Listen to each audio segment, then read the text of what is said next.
Audiolibros de Abundancia presenta Nathaniel Branden, Los 6 pilares de la autoestima, tercera parte, capítulo 15.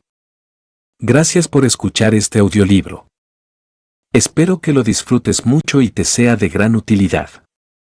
Para más audiolibros visita el canal de YouTube, Audiolibros de Abundancia. Suscríbete para más contenido actualizado. Si quieres expresar algo, por favor deja un comentario. Si te gustó, por favor dale un me gusta. Gracias. Antes de seguir, recomiendo tener lugar para anotar o grabar, ya que en ciertas partes se requiere hacer ciertos ejercicios. Capítulo 15. La autoestima y el trabajo. La autoestima, que siempre ha sido una necesidad personal urgente, ha cobrado una nueva significación en las últimas décadas de este siglo.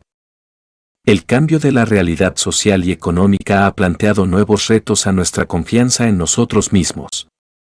Recordemos el significado primordial de la autoestima. Es la confianza en la eficacia de nuestra mente, en nuestra capacidad de pensar. Por extensión es la confianza en nuestra capacidad de aprender, de tomar decisiones y hacer elecciones adecuadas y de afrontar el cambio. El valor de supervivencia de esta confianza es evidente, también lo es el peligro que se crea cuando falta esta confianza. Los estudios del fracaso en los negocios revelan que una causa común es el temor del ejecutivo a tomar decisiones. Pero no son solo los ejecutivos los que necesitan confiar en su juicio, todos lo necesitamos, y nunca más que ahora. El contexto. Vivimos en un periodo en el que nos enfrentamos a un extraordinario número de elecciones relativas a nuestros valores, nuestras orientaciones religiosas o filosóficas y nuestro estilo de vida general. Estamos lejos de ser una cultura monolítica a la que se adecua más o menos todo el mundo. Como indiqué anteriormente, cuanto mayor es el número de elecciones y decisiones que tenemos que tomar a nivel consciente, más urgente es nuestra necesidad de autoestima. Pero aquí quiero considerar no solo la cultura en general sino el mundo del trabajo, los retos a la adaptación económica tanto para las personas como para las organizaciones. Para aclarar por qué afirmo que la necesidad económica de un gran número de personas con un decente nivel de autoestima no tiene precedentes y representa un punto de inflexión en nuestra evolución. Tengo que pedir al oyente que me siga a lo largo de algunas breves referencias históricas. Creo que sin esta comprensión histórica no se puede apreciar plenamente el momento de la historia a que hemos llegado ni su significación para la autoestima. La necesidad económica de un gran número de personas con un decente nivel de autoestima no tiene precedentes y representa un punto de inflexión en nuestra evolución. En las últimas décadas se han registrado importantes cambios en la economía nacional y mundial. Estos cambios han contribuido a que la necesidad de la autoestima sea más urgente para todos aquellos que participan en el proceso productivo. Desde el directivo de la empresa hasta el personal de nivel básico. Entre estos cambios pueden citarse los siguientes. El tránsito de una economía de la manufactura a una economía de la información. La decreciente necesidad de trabajadores manuales o de cuello azul. La creciente necesidad de trabajadores intelectuales con aptitudes verbales, matemáticas y sociales avanzadas. La continua y progresiva explosión de conocimientos nuevos, nuevas tecnologías, productos y servicios que aumentan sin cesar las exigencias de adaptación económica. La aparición de una economía global de competencia sin precedentes que constituye otro reto a nuestro ingenio y a la fe en nosotros mismos. La demanda cada vez mayor a las personas a todos los niveles de la empresa, no solo en la cumbre sino en todo el sistema, como prioridades fundamentales en los siguientes factores. Autogestión, responsabilidad personal, autonomía, alto nivel de conciencia, compromiso para la innovación y contribución. El modelo y la mentalidad empresariales están pasando a ocupar un lugar central en nuestro pensamiento relativo a la adaptación económica. La aparición de la mente como factor central y dominante de toda la actividad económica. Examinemos brevemente cada uno de estos aspectos. El tránsito de una economía de la manufactura a una economía de la información, la decreciente necesidad de trabajadores manuales o de cuello azul. y la creciente necesidad de trabajadores intelectuales con aptitudes verbales, matemáticas y sociales avanzadas. En la actualidad fabricamos más mercancías de las que nunca se han producido en la historia, pero con muchas menos personas. En las décadas anteriores aproximadamente la mitad de la población laboral estaba empleada en puestos de cuello azul. En la actualidad esta cifra es inferior al 18%, y se estima que dentro de no demasiados años será de 10%. La manufactura se ha convertido en una actividad con aplicación mucho menos intensiva del factor trabajo. El costo del trabajo en el proceso general de producción ha disminuido y seguirá disminuyendo. Esto significa, entre otras cosas, que la disponibilidad de oferta de trabajo barato ha pasado a ser cada vez más irrelevante en términos de ventaja competitiva. En los Estados Unidos ha disminuido trágicamente el mercado de trabajo no cualificado. Trágicamente, pues quienes carecen de educación, formación y aptitudes básicas de lectura, escritura y cálculo, se quedan en situación marginal. Hoy día hay una demanda de personas con conocimiento. Esta cuestión es esencial para comprender el problema del desempleo entre las personas no formadas y no preparadas, la denominada clase baja de nuestra sociedad. Ya no basta tener solo músculos o dominar variantes del tipo de aptitudes físicas que se han conocido desde hace centenares e incluso miles de años. No basta si lo que se desea es conseguir un buen empleo. En la actualidad es necesaria formación. Se necesita una capacitación formal. O bien es necesario tener un extraordinario talento en autoeducación. Y hay que comprender que el proceso no puede concluir nunca, porque los conocimientos nuevos empiezan a volver obsoleta nuestra formación tan pronto como se concluye. La situación era muy diferente en los primeros tiempos de los negocios. Por entonces, el jefe sabía todo lo necesario para dirigir su negocio. Podía necesitar la ayuda de algunas otras personas para realizar el trabajo, pero no porque éstas dominasen unos conocimientos que él ignoraba. A medida que crecieron los negocios y avanzó la tecnología, las empresas empezaron a utilizar a directivos e ingenieros en ámbitos particulares de especialización desconocidos para el jefe. Pero pese a todo, el conocimiento estaba limitado a unos pocos. La reflexión y la toma de decisiones se llevaban a cabo en la cumbre de la jerarquía y se trasladaba en sentido descendente por la cadena de mando. El ejército era el único modelo de organización a gran escala existente. Al crear la primera siderurgia moderna, Andrew Carnegie envió a su hombre de confianza a estudiar la organización y el sistema de comunicación del ejército prusiano. Adaptó muchos de sus principios a su industria. Anteriormente, las grandes empresas siderúrgicas habían empleado a 600 personas. El reto de Carnegie fue integrar y gestionar los esfuerzos de 6.000 personas.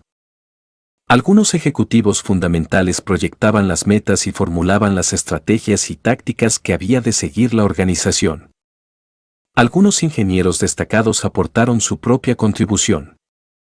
Cualquier conocimiento o información sobre el negocio o sobre el contexto económico general era prerrogativa de este pequeño grupo. Por lo que respecta a la abrumadora mayoría de los empleados de una organización, se les decía lo que se esperaba de ellos y su única responsabilidad era aplicar escrupulosamente las instrucciones.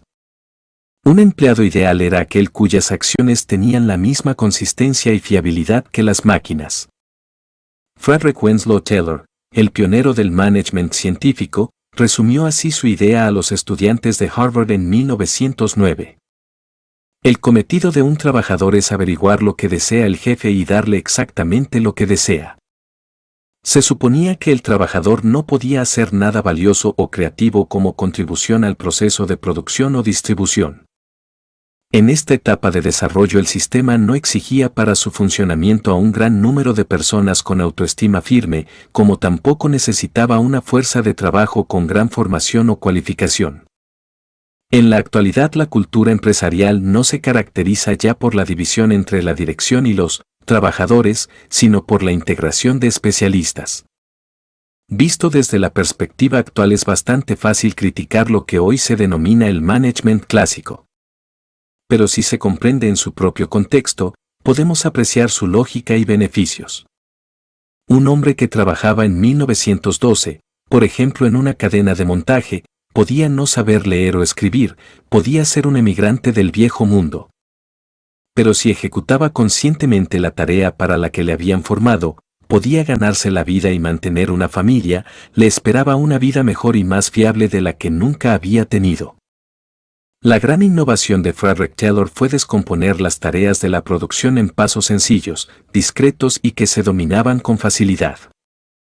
Algo que no se le había ocurrido antes a nadie y que permitió a los empleados trabajar más diligentemente en vez de más esforzadamente. Al aumentar la productividad de los trabajadores, aumentó sus salarios. Un empleado de cuello azul incluso con una modesta autoestima podía aprender a trabajar con eficacia en un entorno creado para él, por así decirlo, por personas de superior confianza en sí mismas y ambición. Con el progreso de la tecnología aumentó la demanda de niveles más avanzados de capacitación para el manejo de los equipos. Pero no había demanda alguna de educación superior, pensamiento creativo o autogestión, es decir, de autonomía. Estos valores podían suponer una considerable aportación personal a la vida de una persona normal en términos de disfrute y satisfacción, pero no en términos de ingresos. Por lo menos no en los años 50 o 60, en el punto culminante de la fase industrial de desarrollo, en la que el trabajador de cuello azul estaba en la cima del éxito. Por entonces la mayoría de los hombres y mujeres con formación universitaria no ganaban más que un maquinista cualificado que había abandonado la enseñanza secundaria. Y tenía una formación intelectual muy limitada. Hoy día las cosas son muy diferentes, pues el acceso a empleos decentes exige educación y formación. En la actualidad, una organización de los negocios compleja sincroniza los conocimientos y técnicas de empleados financieros, de marketing y de vendedores, ingenieros, juristas, analistas de sistemas, matemáticos, químicos, físicos, investigadores. Especialistas en informática, diseñadores, profesionales de la asistencia sanitaria y todo tipo de expertos. Ya no es necesaria la división entre la dirección y los trabajadores, sino la integración de especialistas. Cada uno de estos especialistas tiene conocimientos y una preparación que no poseen los demás miembros de la organización. Se confía en que cada uno ha de pensar, crear, ser innovador y hacer una aportación. Los trabajadores se han convertido en socios en una atmósfera cada vez más colegiada que jerárquica. En un contexto así la competencia interpersonal constituye una de las mayores prioridades. Y la autoestima baja tiende a interponerse en el camino de esta competencia. La continua y progresiva explosión de conocimientos nuevos, nuevas tecnologías, productos y servicios que aumentan sin cesar las exigencias de adaptación económica. En los años 90 las organizaciones de negocios de éxito saben que para seguir siendo competitivas en los mercados mundiales, necesitan un constante flujo de innovaciones de productos, servicios y sistemas internos que deben planificarse como parte normal de su actividad. Los individuos conscientes saben que si desean progresar en su carrera no pueden confiar en los conocimientos y técnica de ayer. Una vinculación excesiva a lo conocido y familiar ha resultado ser costosa y peligrosa. Amenaza a las organizaciones e individuos con la obsolescencia. En la actualidad salen de nuestros laboratorios y departamentos de investigación y desarrollo hitos científicos y descubrimientos tecnológicos a un ritmo desconocido. En la actualidad viven el 90% de los científicos que han existido nunca. Hasta fecha muy reciente, durante los centenares de miles de años que han existido seres humanos en el planeta, las personas concibieron la vida como algo esencialmente inmutable. Creían que ya estaba cerrado el catálogo de conocimientos posibles a los humanos. Como indiqué antes, la idea de vida humana como proceso de tránsito de un conocimiento a otro nuevo. De un descubrimiento a otro descubrimiento tiene solo un par de segundos de antigüedad, medido en tiempo evolutivo. Puede decirse que este desarrollo nuevo sitúa la energía de la necesidad económica detrás del progreso evolutivo continuado obligándonos a repensar las capacidades de los seres humanos. La aparición de una economía global de competencia sin precedentes que constituye otro reto a nuestro ingenio y a la fe en nosotros mismos. En las décadas inmediatamente posteriores a la Segunda Guerra Mundial, los Estados Unidos eran el país industrial líder indiscutible del mundo. Estábamos en el apogeo de nuestro poder económico. Mientras los demás países industrializados luchaban por recuperarse de los desastres de la guerra, los Estados Unidos carecían de competidores. Nuestros trabajadores eran los mejor retribuidos. Nuestro estándar de vida estaba lejos de lo que podían imaginar la mayoría de los países del mundo y era universalmente envidiado. Una vinculación excesiva a lo conocido y familiar ha resultado costosa y peligrosa, amenaza a las organizaciones e individuos con la obsolescencia. El propio sector de los negocios, de la gran empresa, se había vuelto intensamente burocrático, lastrado con muchos niveles de dirección. Dependía más de las economías de escala que de la innovación para mantener la supremacía económica, causando un desperdicio financiero no detectado. Y alejándose cada vez más del espíritu empresarial de anteriores épocas.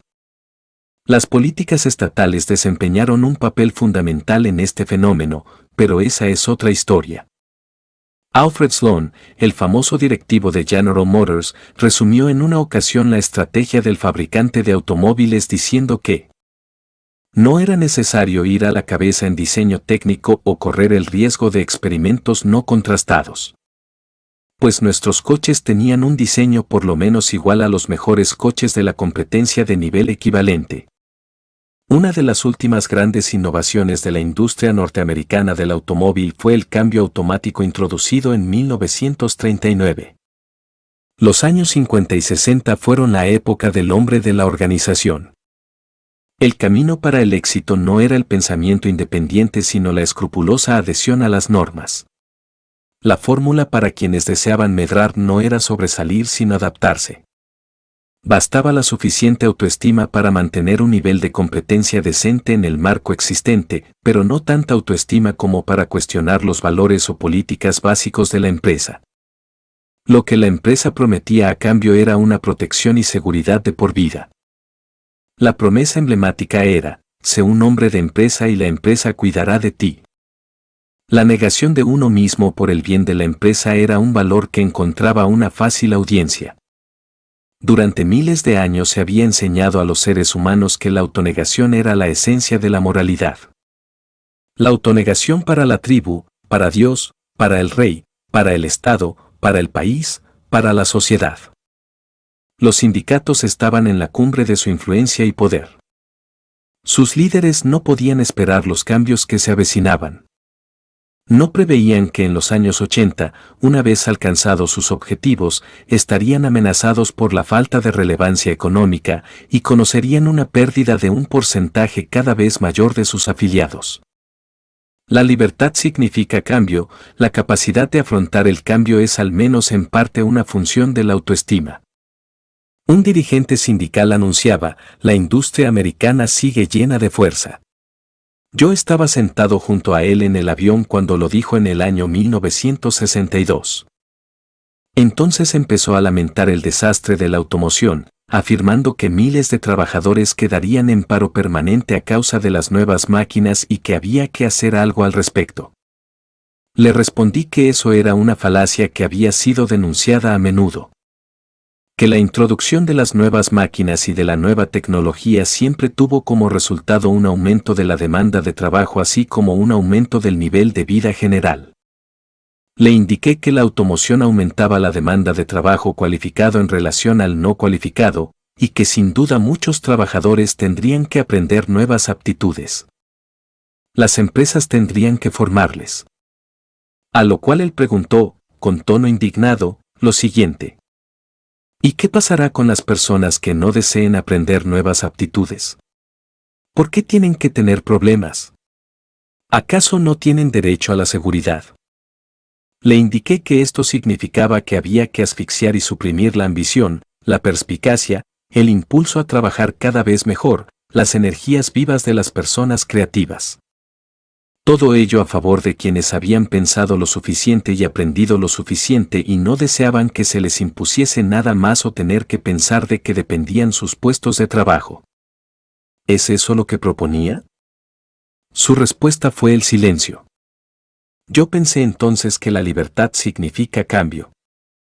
La capacidad de afrontar el cambio es al menos en parte una función de la autoestima. Antes o después todos los caminos conducen a la autoestima. Pero estuviese o no preparada la autoestima de la gente, el cambio era inminente. Al principio nadie se tomó en serio a los japoneses. Desde hacía mucho tiempo los productos japoneses se habían asociado a una baja calidad, a un gris mimetismo y a una total falta de fiabilidad. En los años 50 o 60 era impensable que un día el Japón superaría a los Estados Unidos en automóviles, superconductores y en electrónica de consumo. O desplazaría a los suizos como primer productor de relojes. Cuando en 1953 Japón concluyó su reconstrucción de posguerra, comenzó una pauta de crecimiento extraordinaria con una media anual del 9,7% durante los próximos 20 años. Esta explosión estuvo encabezada por el triunfo del automóvil japonés. Entre los años 50 y los años 60 la producción automovilística del Japón se multiplicó por 100, igualando a los Estados Unidos en 1979, para superarlos poco después. Japón se convirtió en el principal productor de radios en los años 60 y de aparatos de televisión en los años 70. En una ruptura total con el pasado, los productos japoneses empezaron a asociarse a una alta calidad y fiabilidad. Sobre todo en los ámbitos de alta tecnología como los aviones, las máquinas herramienta, los robots, los semiconductores, las calculadoras y copiadoras, las computadoras y las telecomunicaciones. Los sistemas avanzados de energía, incluida la energía nuclear y la técnica espacial. Ante todo fue una victoria de una superior estrategia de gestión y la ironía fue que la mayor parte de esta estrategia se había aprendido de los Estados Unidos, donde rara vez se había puesto en práctica. En los años 80 los Estados Unidos se enfrentaban a la competencia no solo de Japón, sino también de otros países de la costa del Pacífico, Corea del Sur, Singapur, Taiwán y Hong Kong. Esto por parte del Oriente. En la dirección opuesta estaba una Europa renacida y regenerada. Ante todo una Alemania occidental con una poderosa industria y en rápido crecimiento. Al principio la reacción del sector americano de los negocios fue de asombro, incredulidad y negación. La competitividad global de esta intensidad era una experiencia nueva y desorientadora.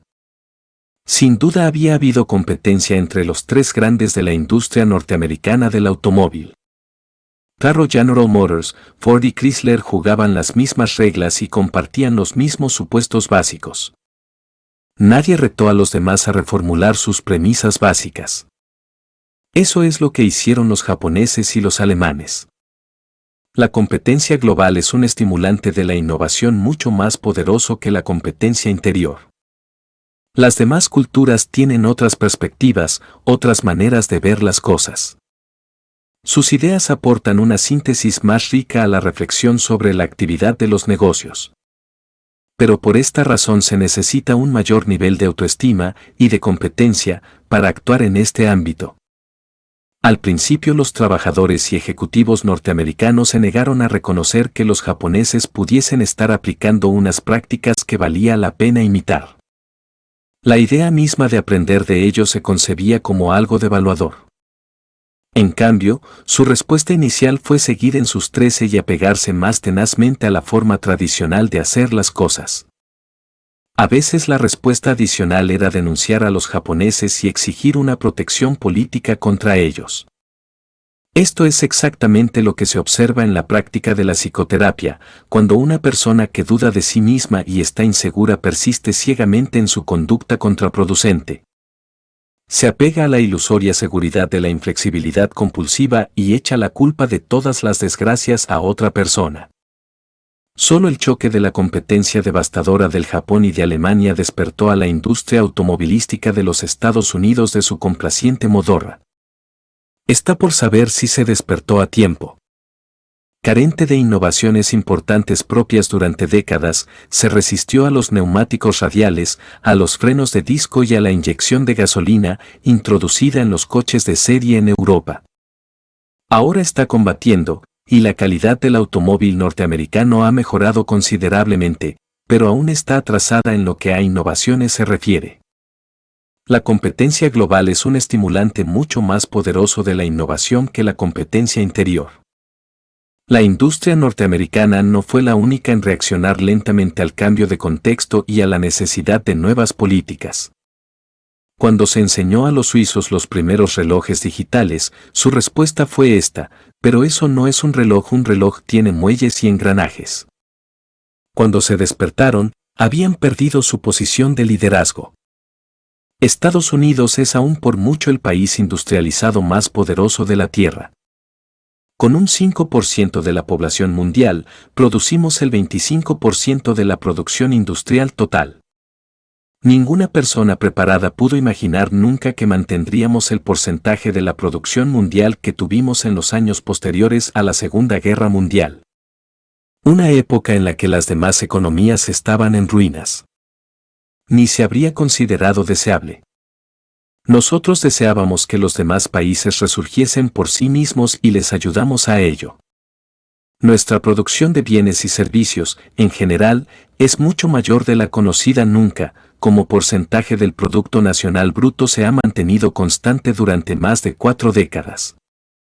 En respuesta a las condiciones cambiantes ya hemos introducido algunos cambios fundamentales en nuestras instituciones de negocios, desde reestructurar y estilizar, por ejemplo, quitarse de encima los estratos de directivos superfluos, a una atención mucho mayor a la calidad y al servicio al cliente. Nuevos sistemas de organización y gestión que apoyan mejor la innovación y la adaptación a un entorno en rápido cambio. En la actualidad estamos actuando en un contexto de retos cada vez mayores. Nos enfrentamos a problemas de gran magnitud. Un ritmo de crecimiento económico insuficiente. Un sistema educativo que no satisface nuestras necesidades. Una infraestructura que va a peor. Un nivel de vida en declive. Está por ver en qué medida estos problemas se resolverán o empeorarán en la próxima década. Lo decisivo ahora no es que estemos en un declive irreversible. La cuestión es simplemente que uno de los cambios principales del mundo, con ramificaciones para los negocios en general y para nuestra necesidad de autoestima en particular, es que estamos actuando en la actualidad en un contexto de retos cada vez mayores. Se trata de un reto a nuestra creatividad, flexibilidad, velocidad de respuesta, capacidad de afrontar el cambio, capacidad de inventar, capacidad de sacar lo mejor de la gente.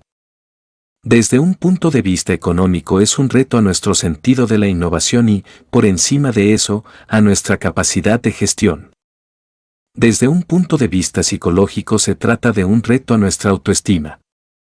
La demanda cada vez mayor a las personas a todos los niveles de la empresa, no solo en la cumbre sino en todo el sistema, en los siguientes factores: autogestión, responsabilidad personal, autonomía, alto nivel de conciencia y compromiso para la innovación y contribución como prioridades fundamentales. La vieja pirámide burocrática de mando y control, que seguía el modelo de la organización militar, ha dado paso progresivamente a estructuras más niveladas. Con menos niveles directivos, a redes flexibles, a equipos de diversas funciones y a combinaciones ad hoc de especialistas que se reúnen para proyectos particulares y luego se desintegran. En vez de unos estratos mecánicos de autoridad concebidos de antemano, lo que ahora determina la organización son las necesidades del flujo de conocimiento e información. La nómina de mandos intermedios se ha reducido de forma radical, y no solo como estrategia de reducción de costes, sino porque las computadoras han asumido la tarea de transmitir la información por todo el sistema, volviendo superfluo el papel del directivo como estación de transmisión de información. El conocimiento se difunde mucho más y está mucho más al alcance de todos que antes, lo que hace que sea mucho más fácil para los empleados operar con un alto nivel de conciencia en su labor. Y por consiguiente ser más productivos. Sin las antiguas y conocidas cadenas de mando, muchos directivos están atravesando lo que puede denominarse una crisis de la autoestima. Una vez difuminadas las líneas de autoridad y poder, se han visto ante el reto de encontrar una nueva definición de su función. Ahora tienen que desvincular los sentimientos de valía personal de las formas tradicionales de estatus o de la realización de tareas particulares. Basándola en cambio en su capacidad de pensar, de aprender, de dominar formas de funcionamiento nuevas, de responder adecuadamente al cambio. Desde la sala de juntas a la planta de la fábrica, el trabajo se conceptúa cada vez más claramente como una expresión de pensamiento. Con la creciente sofisticación de los equipos y maquinarias ha aumentado en consecuencia el conocimiento y aptitud necesarios para manejarlos. Se espera que los empleados los controlen, mantengan, los reparen si es preciso, prevean las necesidades, resuelvan los problemas. En una palabra, que operen como profesionales que se respetan a sí mismos y son responsables de sí mismos. Desde la sala de juntas a la planta de la fábrica, el trabajo se conceptúa cada vez más claramente como una expresión de pensamiento. Las mejores organizaciones comprenden que el hombre o la mujer que trabajan en la planta tienen más probabilidades de saber más sobre las mejoras posibles y necesarias. De las mercancías, servicios, sistemas internos que los directivos que están más alejados de la acción inmediata. Los libros sobre negocios y gestión están llenos de relatos sobre las aportaciones de los trabajadores a la mejora de los procesos, servicios y productos. Hay relatos de hombres y mujeres que se han salido de su descripción de puesto en respuesta a problemas inesperados, asumiendo la responsabilidad de su solución. La empresa y la iniciativa ya no se conciben como monopolio de algunas personas especiales. Se perciben como rasgos adecuados a todos. Y no es que todos los manifiesten. Aún estamos en las primeras etapas de la revolución del conocimiento. Pero en las empresas hay una oportunidad cada vez mayor para que los trabajadores trabajen de este modo, y expectativas claras en este sentido. Esto es en sí mismo una llamada a una mayor autoestima. Una organización moderna eleva la práctica del trabajo en equipo a nuevas alturas de virtuosismo, exigiendo a la vez una dosis de individualismo en cada participante, porque el pensamiento es una actividad de una mente individual. Como también lo es la confianza en uno mismo, la tenacidad, la perseverancia y todos los demás rasgos mentales que hacen posible el rendimiento. En palabras de Charles Garfield, en su estudio de las nuevas políticas y orientaciones de algunas de nuestras principales empresas, titulado Second to None. En un ámbito que exige la colaboración de esfuerzos a todos los niveles, en una época en que hemos de poner el énfasis en los esfuerzos de cooperación. Paradójicamente el individuo asume una importancia mucho mayor.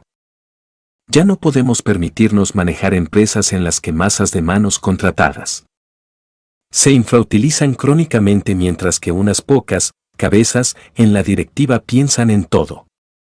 El competir en una época que exige una innovación constante nos obliga a aprovechar los talentos de todos los individuos de la organización. La presión por seguir siendo competitivos está obligando a repensar todos los aspectos de la actividad de los negocios interna. Las estructuras, las políticas, los sistemas de incentivos, las divisiones de responsabilidad, las prácticas directivas. El trabajo mental no puede dirigirse como el trabajo de músculos y las relaciones entre todos los que participan en conseguir metas productivas. Una de las lecciones que ha tenido que aprender el sector de los negocios es la importancia del espíritu de empresa, y no solo para los principiantes, sino también para las industrias establecidas. El modelo y la mentalidad empresariales están pasando a ocupar un lugar central en nuestro pensamiento relativo a la adaptación económica. Al pensar en el espíritu de empresa, lo primero que nos viene a la mente son los empresarios independientes que empiezan negocios nuevos o fundan industrias nuevas. Sin embargo, el espíritu de empresa es esencial para el éxito estable del gran negocio. Esta fue la lección de los años 80. Es útil recordar las primeras épocas de los negocios en Norteamérica y a los innovadores que proyectaron a este país en su carrera de crecimiento veloz como marco de referencia para comprender ¿En qué sentido es necesaria la mentalidad empresarial en las grandes organizaciones de negocios con una historia de muchos años? Con la instauración del capitalismo y la aparición de los primeros empresarios americanos, se registraron varios cambios en la mente de las personas. Vale la pena señalar que todos ellos tienen una relación directa. Se ha sustituido la pregunta, ¿qué te ha determinado a ser tu posición al nacer?, por la pregunta, ¿qué has hecho de ti mismo? En otras palabras, nuestra identidad ya no es algo heredado sino algo creado por uno. La idea de progreso ha cautivado la imaginación de la gente. Se partía de la premisa de que la inteligencia, el ingenio y el espíritu de empresa podían generar una mejora continua del nivel de vida de que los descubrimientos nuevos. Los nuevos productos y las nuevas expresiones de la creatividad humana podían elevar ilimitadamente la calidad de vida. Si bien no se concebía aún a la mente como el principal capital inmovilizado, poco a poco empezó a pasar del segundo al primer plano, a veces con nombres como competencia o capacidad. En este nuevo orden de cosas, la confianza en uno mismo y la responsabilidad de uno mismo eran los valores supremos, frente al conformismo y la obediencia, más valorados en las sociedades anteriores. De carácter tribal. La independencia se convirtió en una virtud adaptativa por razones económicas. Se empezaron a valorar las ideas nuevas con aplicación comercial. Se valoró también la capacidad de percibir y actualizar las posibilidades generadoras de riqueza. Se incentivó la mentalidad empresarial. Y no es que estas perspectivas fuesen comprendidas y aceptadas por igual por todos. Nada de eso. Incluso entre algunos de los mejores innovadores del sector de los negocios, no estuvieron ausentes algunos restos de la actitud autoritaria de épocas anteriores. Las antiguas perspectivas y las formas de pensar antiguas no se desvanecen de la noche al día o sin resistencia. La batalla por la aceptación plena de esta nueva visión está librándose aún. El nuevo sistema económico alteró el orden de cosas antiguo. Se mostró irrespetuoso con la autoridad. A menudo desoyó la tradición. No temió el cambio sino que lo aceleró enormemente. La libertad podía ser intoxicadora pero también podía ser aterradora. El espíritu de empresa es por su misma naturaleza antiautoritario. Es un espíritu contrario al statu quo. Siempre avanza en la dirección de volver obsoleto lo existente. A principios de este siglo el economista Joseph Schumpeter habló del trabajo del empresario como de una destrucción creativa.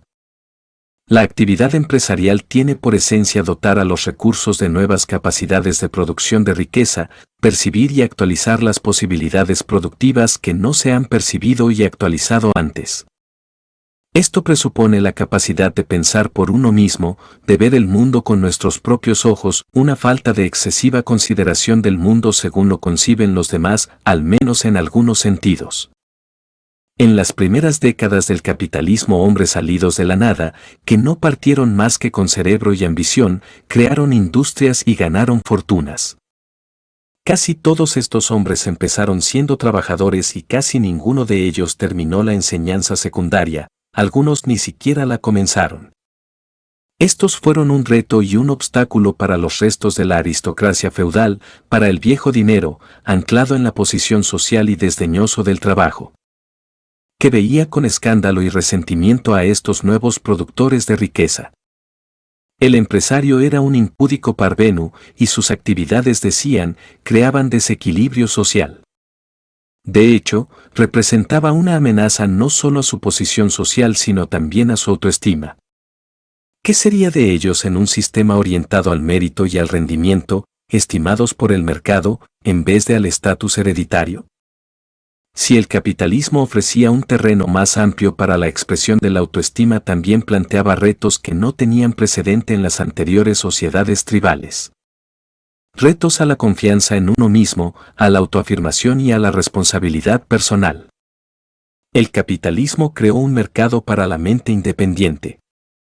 Las grandes organizaciones que asociamos al capitalismo moderno surgieron en los Estados Unidos solo después de la Guerra Civil. Y en Europa después de la Guerra Franco-Prusiana, aproximadamente en los últimos 130 años. Durante el siglo XIX nuestra economía había sido predominantemente agrícola. La mayoría de las personas se ganaban la vida en granjas y la principal fuente de riqueza por entonces era la tierra, como había sido desde hacía milenios. Empezamos siendo un país de granjeros y de pequeños comerciantes. Entonces nadie habría imaginado los grandes intereses industriales y el desarrollo económico extraordinario que empezó a tener lugar en el último cuarto del siglo XIX. Empezando por el ferrocarril y caracterizado por el impulso cada vez mayor de la energía humana. El capitalismo creó un mercado para la mente independiente. El granjero o comerciante normal no era innovador. Sin duda confiaba más en sí mismo que sus antecesores, era más independiente y tenía más recursos como lo atestiguaba, entre otras cosas. Que habían dejado su patria en Europa para empezar una vida nueva en América y que la estructura social más libre del Nuevo Mundo le exigía más inventiva, más imaginación y por lo tanto más autoestima. Pero en el contexto del conocimiento de la época la adaptación económica no le exigía ni un gran nivel de formación ni un espíritu innovador. Su mente, su capacidad de aprender y su capacidad de tomar decisiones no estaban expuestas a un constante reto. Los individuos que se sintieron así retados y se animaron a hacer frente a este desafío, los empresarios e inventores, fueron una minoría casi infinitesimal. Ellos fueron los responsables del tránsito de una sociedad agrícola a una sociedad fabril. Esto es lo que hizo posible el liderazgo de los Estados Unidos en las industrias del acero, eléctricas, de teléfonos y telégrafos, equipamiento agrícola y agronomía, equipos de oficina.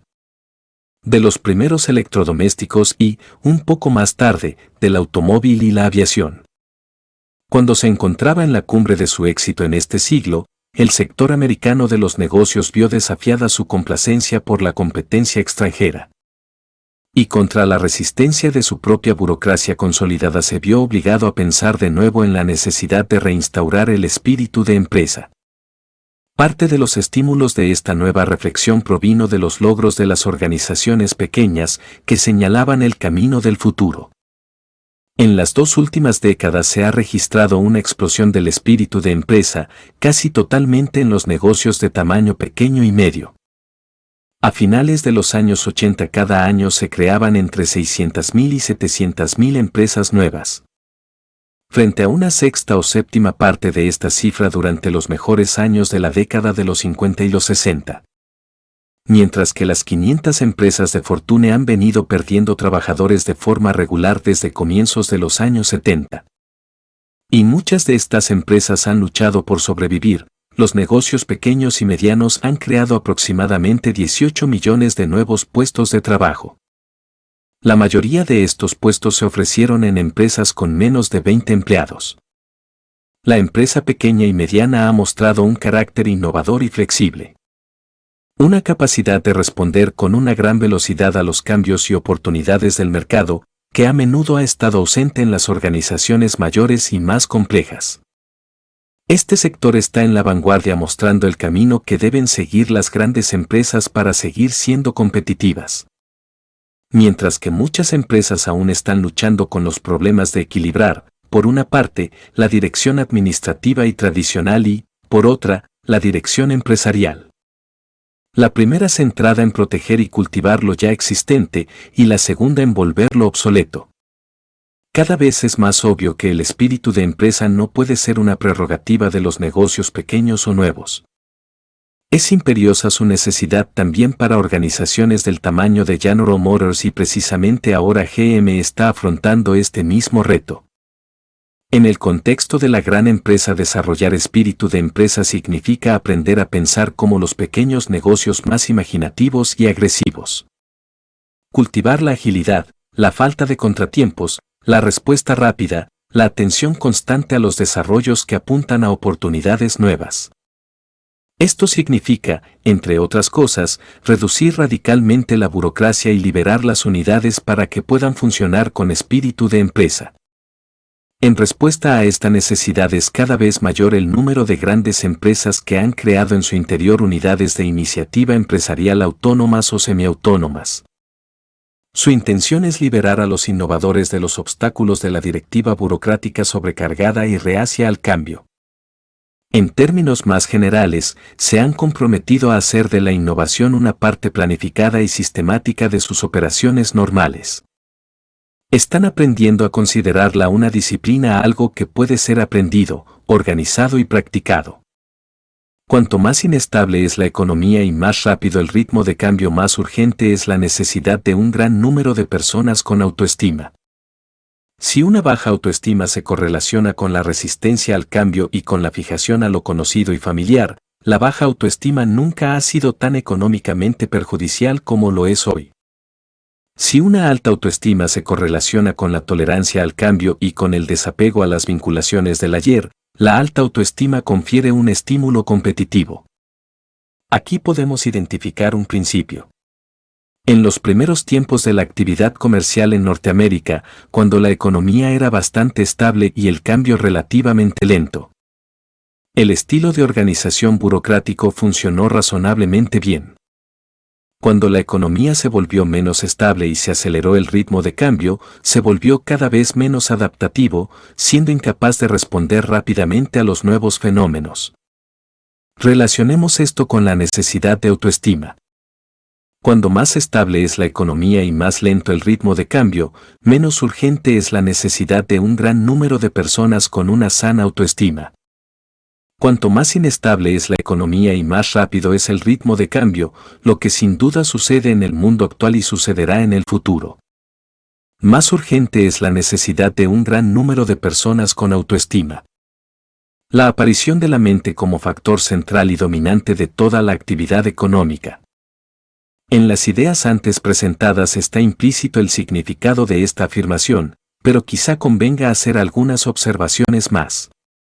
En la economía agrícola la riqueza se identifica con la tierra. En una economía manufacturera se identifica con la capacidad de hacer cosas. Bienes de capital y equipo, maquinaria y los diversos materiales utilizados en producción industrial. En ambos tipos de sociedades la riqueza se conceptúa en términos materiales, no mentales. En términos de bienes físicos, no de conocimiento e información. En una sociedad manufacturera, sin duda la inteligencia es la fuerza rectora del progreso económico, pero cuando se piensa en la riqueza se piensa en materias primas, como el níquel y el cobre. Y en propiedades físicas, como acerías y fábricas textiles. La riqueza se crea transformando los materiales de la naturaleza para los fines del ser humano. Transformando una semilla en una cosecha. Transformando una cascada en una fuente de electricidad. Transformando el mineral de hierro, la piedra caliza y el carbón en acero, y el acero en los cimientos de un edificio. Si toda la riqueza es producto de la mente y del trabajo, del pensamiento que guía la acción. Una manera de comprender el tránsito de una sociedad agrícola a una sociedad industrial es decir que el equilibrio entre mente y esfuerzo físico se transforma profundamente. El trabajo físico empezó a descender por una senda de importancia cada vez menor, mientras que la mente empezó a ascender. Como extensión de la inteligencia humana, una máquina sustituye el poder de los músculos por el poder del pensamiento. Al hacer menos exigente el trabajo físico, lo vuelve más productivo. Con la evolución del desarrollo tecnológico, esta proporción sigue creciendo en favor de la mente. Y con la creciente importancia de la mente, la autoestima pasa a ser cada vez más importante. El clímax de este proceso de desarrollo es la aparición de una economía de la información en la que los recursos materiales cuentan cada vez menos. Y el conocimiento y las ideas nuevas son cada vez más importantes. Por ejemplo, el valor de una computadora no está solo en sus componentes materiales, sino en su diseño, en el pensamiento y conocimientos que encierra y en la cantidad de esfuerzo humano que hace innecesario. Los microchips están hechos de minerales, pero su valor está en función de la inteligencia codificada en ellos. Un cable de cobre puede transportar 48 conversaciones telefónicas. Un único cable de fibra óptica puede transportar más de 8.000 conversaciones. Los cables de fibra óptica son más baratos, más eficaces y su producción consume mucha menos energía que la del cobre. Desde 1979 cada año los Estados Unidos han producido menos energía que el año anterior. La caída mundial del precio de las materias primas es una consecuencia de la importancia cada vez mayor de la mente en nuestra vida económica. La mente ha sido siempre nuestro instrumento básico de supervivencia. Pero durante la mayor parte de nuestra historia este hecho no se ha comprendido. En la actualidad es obvio para casi todo el mundo. Desafíos. En una economía en la que el conocimiento, la información, la creatividad y su traducción en innovaciones son transparentemente la fuente de riqueza y de ventaja competitiva. Son varios los retos que esto plantea tanto a las personas como a las organizaciones. Para las personas, tanto si se trata de empleados como de profesionales autónomos, estos son algunos retos. Adquirir el conocimiento y técnicas adecuadas y comprometerse en una vida de aprendizaje continuado, algo que exige el rápido crecimiento del conocimiento. Colaborar eficazmente con otras personas, lo que supone capacidad de comunicación escrita y oral, capacidad de participar en relaciones no contradictorias. La comprensión de cómo llegar al consenso mediante el toma y daca y la disposición a asumir el liderazgo y a motivar a los colaboradores cuando es necesario. Capacidad de gestión y de responder adecuadamente al cambio. Cultivar la capacidad de pensar por uno mismo, sin lo cual es imposible la innovación. Estos retos suponen la necesidad de aportar un alto nivel de conciencia a nuestra vida laboral, a sus exigencias de conocimiento y técnicas y también a sus oportunidades. A las posibilidades de crecimiento y autodesarrollo que ofrece. El compromiso de aprender de por vida es una expresión natural de la práctica de vivir conscientemente. En la relación con otras personas necesitamos un nivel de autorrespeto subyacente al respeto a los demás. Estar libres de temores gratuitos, de envidia u hostilidad. Tener la expectativa de recibir un trato justo y decente y estar convencidos de que tenemos valores auténticos que aportar. De nuevo se confirma la importancia de la autoestima. A título de ejemplo pensemos en la baja autoestima que puede presentarse en la comunicación. Las personas con problemas de autoestima a menudo empequeñecen sus ideas, incluso cuando las expresan. Pueden convertir los hechos en opiniones, de manera confusa, empezando sus oraciones con un yo pienso o yo opino. Piden disculpas antes de avanzar una idea nueva. Hacen observaciones autodespectivas. Se ríen para liberar energía nerviosa, y lo hacen en momentos inapropiados. De repente se quedan paralizados en actitud confusa e incierta porque anticipan el desacuerdo y el rechazo. Hacen afirmaciones que parecen preguntas elevando el tono de voz al final de cada frase. No todos los problemas de comunicación son el resultado de una formación inadecuada. A veces la causa es el autosabotaje de nuestro concepto de nosotros mismos. Un compromiso de aprender de por vida es una expresión natural de la práctica de vivir conscientemente. O bien pensemos en la cuestión de la benevolencia, la buena voluntad y la capacidad de relacionarnos constructivamente con los demás, que están relacionadas con un sentido positivo de uno mismo. Los hombres y mujeres de autoestima sana no pretenden probar su valía refutando a otros. No abordan las relaciones con una beligerancia gratuita.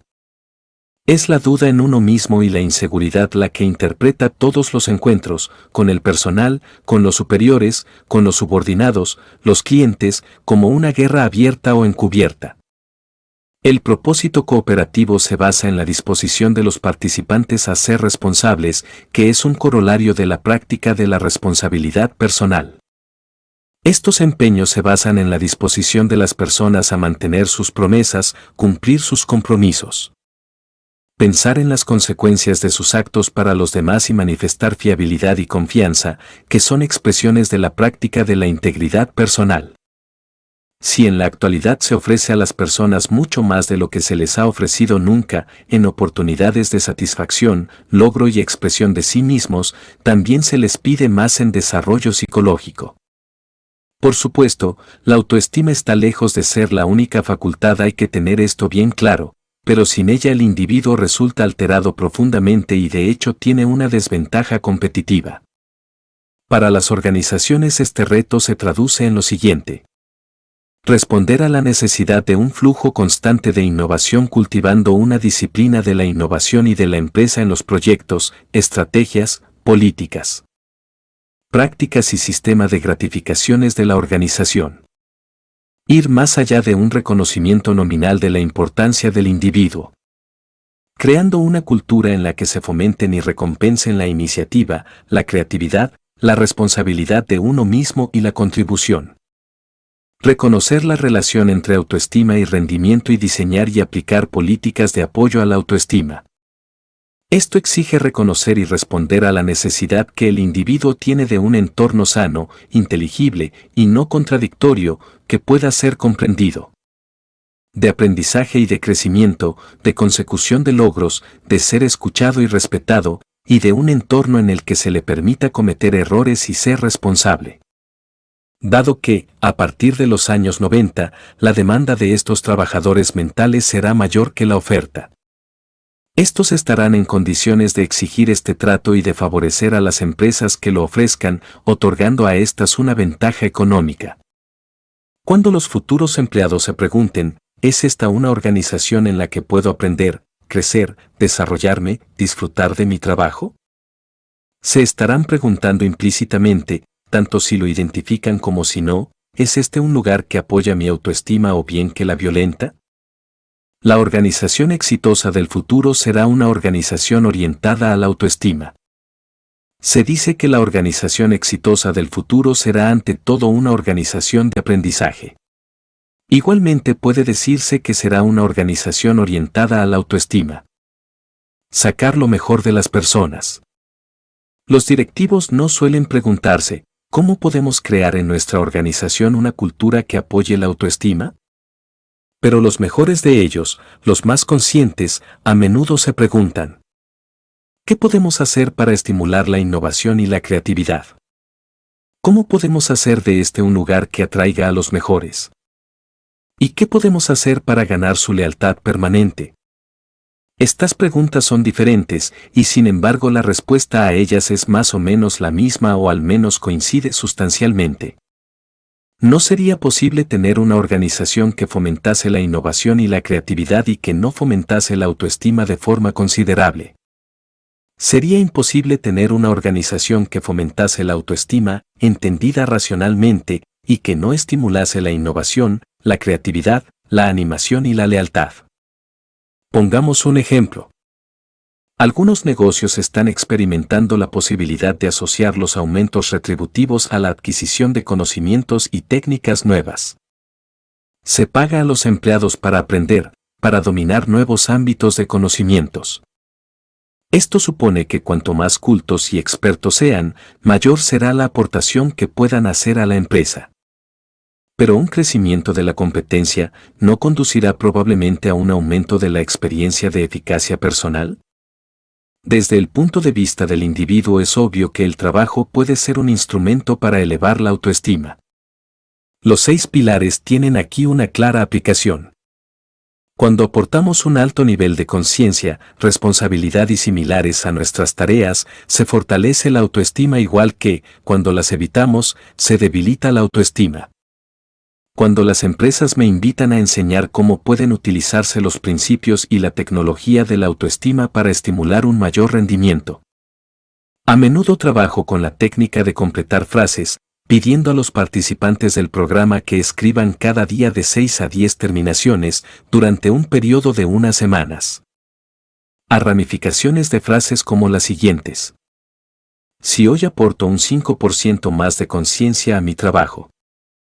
Si aporto un 5% más de aceptación de mí mismo a mis actividades cotidianas. Si hoy actúo con un 5% más de responsabilidad de mí mismo. Si hoy actúo con un 5% más de autoafirmación. Si hoy actúo con un 5% más de propósito. Si hoy aporto un 5% más de integridad a mi trabajo. Los principios de frase como estos y muchas otras docenas semejantes estimulan invariablemente una experiencia directa de lo que significa la práctica de los 6 pilares. No solo para la autoestima, sino también para la productividad y la eficacia interpersonal. En esta sección me voy a centrar en la autoestima desde la perspectiva de la organización, en el tipo de políticas y prácticas que o bien socavan o bien apoyan la eficacia personal y el respeto de las personas a sí mismas. Una organización cuyos integrantes actúan con un alto nivel de conciencia, de aceptación de sí mismos y aceptación de los demás, de responsabilidad personal, de autoafirmación y de respeto a la afirmación de los demás, de propósito y de integridad personal, sería una organización de seres humanos extraordinariamente capacitados. Estos rasgos se apoyan en una organización en la medida en que se cumplan las condiciones siguientes. Las personas se sienten seguras, seguras de no ser ridiculizadas, desvalorizadas, humilladas o castigadas por su actitud abierta y sincera o por admitir: he cometido un error, o por decir: no lo sé, pero voy a estudiarlo. 2. Las personas se sienten aceptadas. Son tratadas con cortesía, escuchadas, se les invita a expresar sus ideas y sentimientos, se les trata como individuos cuya dignidad es importante. 3. Las personas se sienten retadas. Se les da cometidos que animan, inspiran, ponen a prueba y amplían sus capacidades. 4. Las personas se sienten reconocidas. Se reconocen sus talentos y logros individuales y se les recompensa económicamente y de otras maneras por su aportación extraordinaria. 5. Las personas reciben una retroalimentación constructiva. Se les dice cómo mejorar su rendimiento de una forma no devaluativa que subraya sus dotes positivas en vez de sus rasgos negativos y que saca partido de sus capacidades. 6. Las personas ven que se espera de ellas la innovación, que se les pide su opinión, se les estimula a estrujarse el cerebro, y ven que se desea que tengan nuevas ideas aplicables. 7. Se da a las personas un acceso fácil a la información. No solo se les proporciona la información y recursos que necesitan para hacer bien su trabajo, sino que se les da información sobre el contexto más general en que trabajan, las metas y progreso de la empresa, de forma que puedan comprender cómo se relaciona su actividad con el cometido general de la organización. 8. Se da a las personas una autoridad correspondiente a su responsabilidad. Se las anima a tomar la iniciativa, a tomar decisiones, a aplicar su criterio. 9. Se da a las personas reglas y directrices claras y no contradictorias. Se les proporciona una estructura que pueda captar su inteligencia y con la que puedan saber lo que se espera de ellos. 10. Se anima a las personas a resolver el mayor número de problemas posible. Se espera que resuelvan las cuestiones actuando en vez de pasar la responsabilidad de las soluciones a los superiores, y se les capacita para ello. 11. Las personas ven que sus recompensas por el éxito son mucho mayores que sus amonestaciones por los fracasos. En demasiadas empresas, cuando las amonestaciones por los errores son mucho mayores que las recompensas por los éxitos, la gente teme asumir riesgos o expresarse abiertamente. 12. Se anima y recompensa el aprendizaje en las personas. Se anima a la gente a participar en cursos y programas internos y externos que amplíen su conocimiento y aptitudes.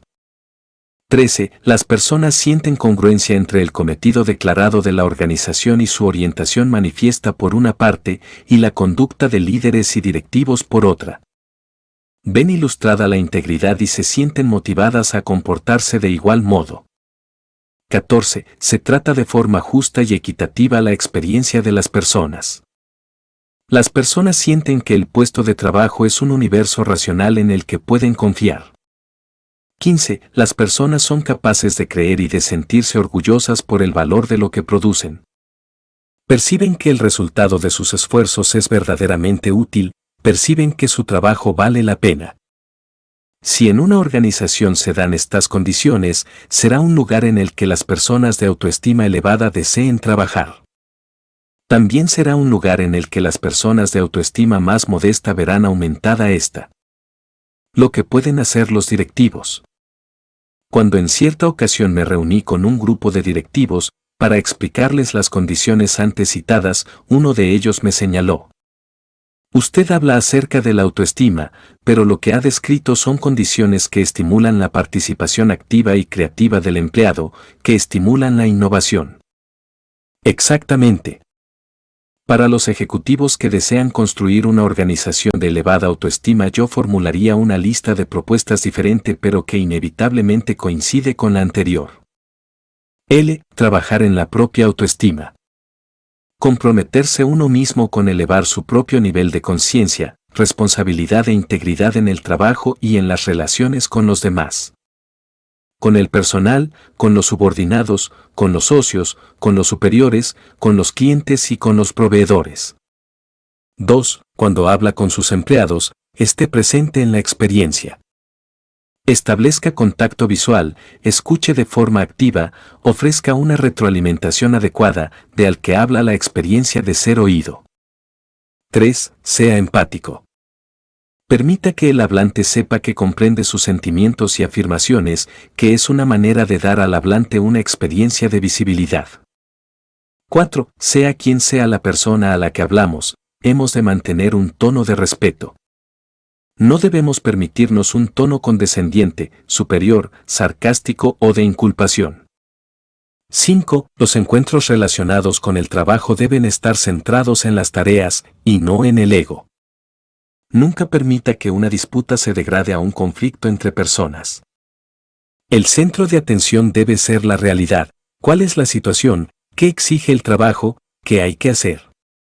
6. Dé a sus empleados la oportunidad de practicar la responsabilidad en sí mismos. Déles espacio para tomar la iniciativa, aportar ideas, intentar tareas nuevas, ampliar su campo de acción. 7. Apele a la inteligencia de sus empleados. De las razones de las normas y directrices cuando no sean autoevidentes, explique por qué no puede admitir ciertas peticiones, no se limite a dictar órdenes desde arriba. 8. Si comete un error en sus relaciones con alguien, se muestra injusto o intemperante, admítalo y pida disculpas.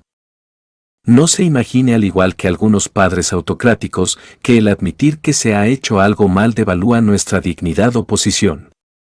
9. Invite a sus empleados a ofrecer retroinformación sobre el tipo de jefe que uno es. Estoy de acuerdo con alguien que dijo en una ocasión: eres el tipo de directivo que tus empleados dicen. Por lo que hay que tener cuidado en este aspecto y dejar que los empleados perciban una actitud abierta al aprendizaje y la autocorrección, y servir de ejemplo con nuestra actitud no defensiva. 10. Permita que sus empleados perciban que es seguro cometer un error o decir: no lo sé, pero voy a estudiarlo. Crear el miedo al error o la ignorancia es invitar el engaño, la inhibición y poner fin a la creatividad. 11. Haga ver a sus empleados que pueden estar en desacuerdo con usted sin riesgos. Manifieste el respeto a las diferencias de opinión y no penalice la discrepancia. 12. Describa las conductas no deseables sin atribuir culpas. Si uno ha tenido una conducta no aceptable, hágaselo saber, indíquele las consecuencias, manifieste qué tipo de conducta hubiese deseado y no criminalice a la persona. 13. Haga ver a sus empleados que manifiesta sinceramente sus sentimientos. Si usted está dolido, enfadado u ofendido, dígalo de forma sincera y digna, y dé a todos una lección de fuerza de aceptación de sí mismo. 14. Si alguien trabaja de forma extraordinaria o toma una decisión excelente, invítele a analizar cómo y por qué sucedió. No se limite a elogiarle formulándole las preguntas adecuadas, ayúdele a tener una mayor conciencia sobre lo que hizo posible el logro. Y a aumentar con ello la probabilidad de que en el futuro se produzcan otros logros similares. 15. Si alguien hace un trabajo inaceptable o toma una mala decisión, aplique el mismo principio que el anterior. No se limite a una retroalimentación correctiva, anímele a analizar qué es lo que hizo posible el error, aumentando así su nivel de conciencia y minimizando la probabilidad de una repetición. 16. Presente normas de desempeño claras e inequívocas. Haga que sus empleados comprendan sus expectativas no negociables acerca de la calidad del trabajo. 17. Elogie en público y corrija en privado. Reconozca los logros de forma que lo oiga el mayor número de personas posible y permita que una persona asimile las amonestaciones en la seguridad de una conversación privada. 18. Sus elogios deben ser realistas. Al igual que los padres que hacen cumplidos absurdos elogiando de forma extravagante por cosas triviales. Usted puede hacer que sus reconocimientos positivos se descarguen de toda fuerza si son excesivos y no están ajustados a la realidad de lo logrado. 19. Cuando la conducta de alguien plantea un problema, pídale que proponga una solución. Cuando es posible, evite las soluciones por decreto y presente el problema a su responsable, estimulando así su responsabilidad de sí mismo, su autoafirmación y una mayor conciencia. 20. Transmita de todas las maneras posibles que no le interesa imponer culpas, que le interesan las soluciones y de ejemplo personal de este criterio. Cuando buscamos soluciones, aumenta nuestra autoestima. Cuando echamos la culpa o nos excusamos, debilitamos la autoestima. 21. Dé a su personal los recursos, información y autoridad necesarios para hacer lo que les ha pedido que hagan. Recuerde que no puede haber responsabilidad sin poder, y no hay nada que socave tanto la moral como dar la primera sin el segundo. 22. Recuerde que un gran directivo o líder no es aquel que aporta soluciones brillantes, sino el que hace posible que sus empleados encuentren soluciones brillantes. Un directivo es, idealmente, un tutor, y no alguien que resuelve problemas para asombro de los niños. 23. Asuma la responsabilidad personal de crear una cultura de la autoestima. Si cual sea la formación en autoestima que pueda darles, es improbable que los subordinados mantengan el tipo de conducta que recomiendo si no la ven practicada por sus superiores. 24. Procure cambiar los aspectos de la cultura de la organización que socavan la autoestima. Los procedimientos tradicionales, originados en un modelo de gestión antiguo, pueden sofocar no solo la autoestima sino también la creatividad o la innovación. Como exigir que todas las decisiones importantes recorran la cadena de mando, dejando así discapacitado y paralizado a quien debe ejecutarlas. 25. Evite dirigir en exceso, observar en exceso e informar en exceso. Una gestión excesiva, microgestión, es enemiga de la autonomía y de la creatividad. 26. Planifique y presupueste adecuadamente la innovación. No pida la máxima capacidad innovadora a sus empleados para anunciar a continuación que no hay dinero u otros recursos. Porque existe el peligro de que el entusiasmo creador se seque y sea sustituido por la desmoralización. 27. Averigüe cuáles son los intereses principales de sus empleados y, cuando sea posible, contraste las tareas y objetivos con las disposiciones de cada uno. Dé a sus empleados la oportunidad de hacer lo que más les gusta y mejor hacen, potencie las capacidades de sus empleados. 28. Pregunte a sus empleados qué necesitarían para sentir que tienen más control de su trabajo y, si es posible, déselo. Si quiere fomentar la autonomía, la animación y un firme compromiso ante los objetivos, capacite, capacite, capacite. 29. Recompense las expresiones naturales de autoestima como la autoafirmación, la asunción inteligente de riesgos, las pautas de conducta flexibles y una firme orientación a la acción. Demasiadas empresas reconocen solo nominalmente estos valores y recompensan a quienes están conformes. No plantean preguntas difíciles, no desafían el statu quo y permanecen en una actitud básicamente pasiva mientras ejecutan los movimientos de su descripción de puesto. 30. Encargue unos cometidos que estimulen el crecimiento personal y profesional. Sin experiencia de crecimiento, tiende a socavarse la autoestima y el entusiasmo por el trabajo. 31. Estire a sus empleados. Asígneles tareas y proyectos que van ligeramente por encima de sus capacidades conocidas. 32. Eduque a sus empleados para percibir los problemas como retos y oportunidades.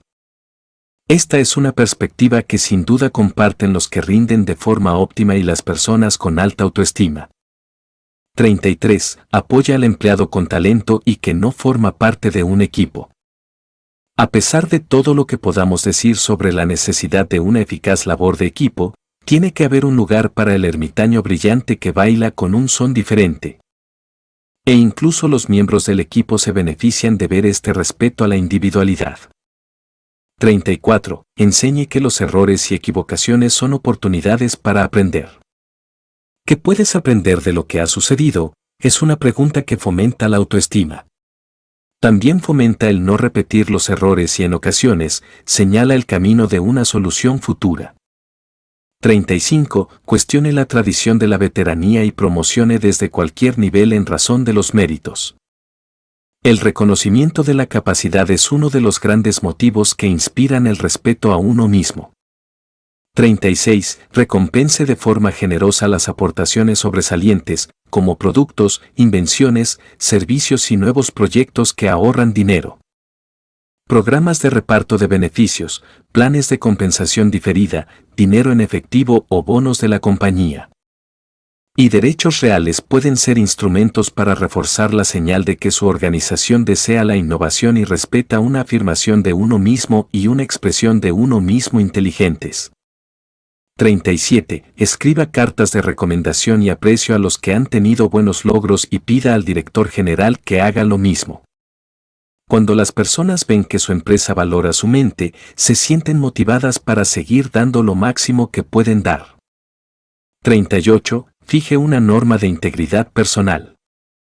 Mantenga sus promesas, cumpla sus compromisos, trate a todos de forma equitativa, no solo a los de dentro sino también a los proveedores y clientes. Y reconozca y apoye esta conducta en terceros, dé a sus empleados el orgullo de trabajar para una empresa moral. Dudo que haya uno solo de los principios antes citados que no conozcan los ejecutivos escrupulosos, al menos en abstracto. El reto consiste en llevarlos a la práctica de manera permanente y tejerlos en el tejido de la rutina diaria. El papel de un directivo. Todo lo que acabo de decir es aplicable tanto a los jefes, el director general o el presidente de la empresa, como a los directivos. Pero quiero decir algo más sobre el líder o jefe. La función primordial de un líder en una empresa es crear y transmitir de forma persuasiva una visión de lo que ha de conseguir la organización y animar y capacitar a todos los que trabajan para la organización a que hagan una aportación óptima para llevar a cabo esa visión y para que experimenten que, al hacerlo, actúan en beneficio de su interés personal. El líder debe ser tanto un animador como un persuasor. Cuanto mayor sea la autoestima del líder, más probable es que pueda realizar su función con éxito. Una mente que desconfía de sí misma no puede inspirar lo mejor en la mente de los demás. Los líderes tampoco pueden animar a que los demás den lo mejor si tienen como necesidad primaria, en razón de su inseguridad, probar que ellos tienen la razón y los demás están equivocados. Es una falacia decir que un gran líder debe ser carente de ego. Un líder necesita un ego lo suficientemente sano para que no se sienta a sí mismo expuesto en todos los encuentros de forma que pueda estar orientado a las tareas y a los resultados. Y no al engrandecimiento personal o a la autoprotección. Si se conciben los grados de autoestima dispuestos en una escala del 1 al L0, en la que ello representa una autoestima óptima y el autoestima casi más baja de las imaginables. Un líder que tiene un 5, tiene más probabilidades de contratar a un 7 o a un 3. Lo más probable es que se sienta más cómodo con un 3, pues a menudo las personas se sienten intimidadas por aquellas que tienen más confianza en sí mismas. Multiplique este ejemplo centenares o miles de veces y proyecte sus consecuencias para la empresa. Warren Bennis, nuestro destacado erudito del liderazgo, afirma que la pasión básica de los mejores líderes que ha estudiado es la expresión de sí mismos. Su trabajo es sin duda un instrumento de autorrealización. Su deseo es demostrar al mundo quiénes son, plasmarse en la realidad, lo que yo denomino la práctica de la autoafirmación. Es una falacia decir que un gran líder debe ser carente de ego. A menudo los líderes no reconocen plenamente en qué medida aquello que son afecta prácticamente a todos los aspectos de su organización. No aprecian en qué medida son modelos de rol. Los fragmentos más pequeños de su conducta son percibidos y absorbidos por quienes les rodean, no necesariamente de forma consciente. y se reflejan por medio de aquellos en quienes influyen por toda la organización. Si un líder tiene una integridad impecable, fija con ello un estándar que los demás se verán obligados a seguir. Si un líder trata con respeto a la gente, socios, subordinados, clientes, proveedores, accionistas, eso tiende a traducirse en la cultura de la empresa. Por estas razones, una persona que desee explotar su capacidad de liderazgo debe trabajar sobre su autoestima. La dedicación continua a los 6 pilares y su práctica diaria es la mejor formación para el liderazgo como también para la vida. El poder de hacer el bien puede un entorno organizativo correcto transformar a una persona de baja autoestima en una con alta autoestima? No es muy probable, aunque recuerdo casos en los que un buen directivo o supervisor pudieron sacar de una persona lo que nunca nadie había sacado antes. Y al menos sentaron las bases para un mejor respeto personal. Sin duda hay personas con problemas que necesitan un tipo de ayuda profesional más individualizada, estoy hablando de psicoterapia, que examinaremos en el próximo capítulo. Y no es función de una organización empresarial ser una clínica psicológica. Las políticas que apoyan a la autoestima son también las políticas que hacen dinero. Pero para la persona de autoestima normal, una organización que respeta el valor e importancia del individuo tiene un potencial inmenso para hacer el bien al nivel más íntimo y personal. Aun cuando esta no es, por supuesto, su razón de ser. Y al hacerlo contribuye a su propia vida y vitalidad de una manera no distante y etérea sino, en definitiva, determinante. Las políticas que apoyan la autoestima son también las políticas que hacen dinero. Las políticas que devalúan la autoestima son las políticas que pronto o tarde harán perder dinero a una empresa simplemente porque, cuando se trata a las personas mal e irrespetuosamente, no es posible esperar sacar lo mejor de ellas. Y en la actual economía global, ferozmente competitiva y en rápida transformación, no es suficiente algo menos que lo mejor de cada cual. Notas. Citado en The Economist, 1 de diciembre de 1990. Véase Mi Honor in the South, Nueva York, Bantam Books, 1984. Traducido al castellano, El respeto hacia uno mismo, Barcelona, Paidós. Michael Dertouzos, Richard K. Lester, Robert M. Solow y la Comisión del MIT sobre Productividad Industrial, Made in America, Cambridge, MIT Press, 1989. Charles Garfield, Second to None, on Beoth, El, Business 101, 1992. Warren Bennis, On Becoming a Leader, Nueva York, Addison Wesley, 1989. Las políticas que apoyan la autoestima son también las políticas que hacen dinero. Peter Drucker es el autor del texto clásico que explica cómo hay que hacerlo, que lleva por título Innovation and Entrepreneurship. Gracias por escuchar este audiolibro. Espero que lo hayas disfrutado mucho y te haya sido de gran utilidad. Para más audiolibros visita el canal de YouTube, Audiolibros de Abundancia. Suscríbete para más contenido actualizado.